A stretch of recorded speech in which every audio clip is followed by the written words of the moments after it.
सृष्टि के लिए कहा। तो ब्रह्मा जी ने तपस्या के बल से, उस समय कुछ नहीं था, कमल के फूल से जो ब्रह्मा प्रकट हुए, उन ब्रह्मा ने अपनी तपस्या के बल से 4 पुत्र पैदा किए। सनक सनंदन सनातन एवं सनत कुमार।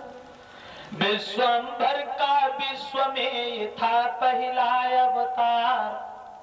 4 लड़का हुए, सनक सनंदन सनातन सनत कुमार। ब्रह्मा जी ने 4 पुत्रों से कहा बेटा कुछ मांग लो।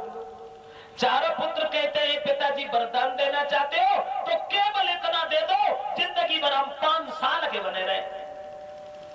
क्या? हाँ, मोह माया दूर रहे। ब्रह्मा जी को वरदान देना पड़ा, लेकिन क्रोध आ गया। तो क्रोध में उनकी भौं खिंच गई। तब रुद्र भगवान का अवतार हुआ। रुद्र से जो संतान हुई वो तमोगुणी संतान हुई। फिर तपस्या की, तपस्या से 10 पुत्रों को जन्म दिया। और जिन 10 पुत्रों में देव ऋषि नारद भी थे। कौन से थे 10 लड़का?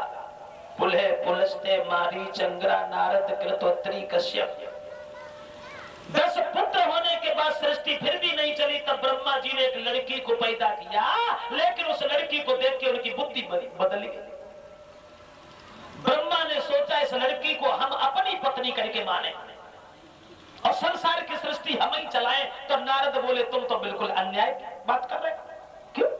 जवाब दिया तुमने इस लड़की को पैदा किया है ना, जन्म दिया है, तो ये तुम्हारी कन्या है। क्या? हाँ, कि तुम पिता तुम्हारी कन्या है। नारद बोले गर यही नियम बन जाएगा।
कहते हैं ब्रह्मा जी से पीढ़ी में बाप और बेटियों के रिश्ते कलंकित हो जाएंगे। इसलिए सृष्टि को रचने के लिए कोई और उपाय करना उचित है।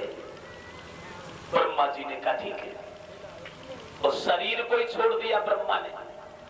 जिनके दाएं बाएं अंग से एक स्वाभिमनु नाम का लड़का और सतरूपा नाम की लड़की प्रकट हो गई। वही दोनों पति पत्नी के भाव से रहे और उनसे संतान आगे चली, सृष्टि आगे बढ़ी स्वाभिमनु और सतरूपा से। फिर क्या था? फिर ये हुआ कि पृथ्वी उस समय थी नहीं, कमल की पत्ता पे सृष्टि रुकी थी। पृथ्वी को हिरण्याकश्यप का भाई हिरण्याक्ष चुरा करके पाताल में भाग गया था। रूप धारण करके उसका वध किया और पृथ्वी को लाए।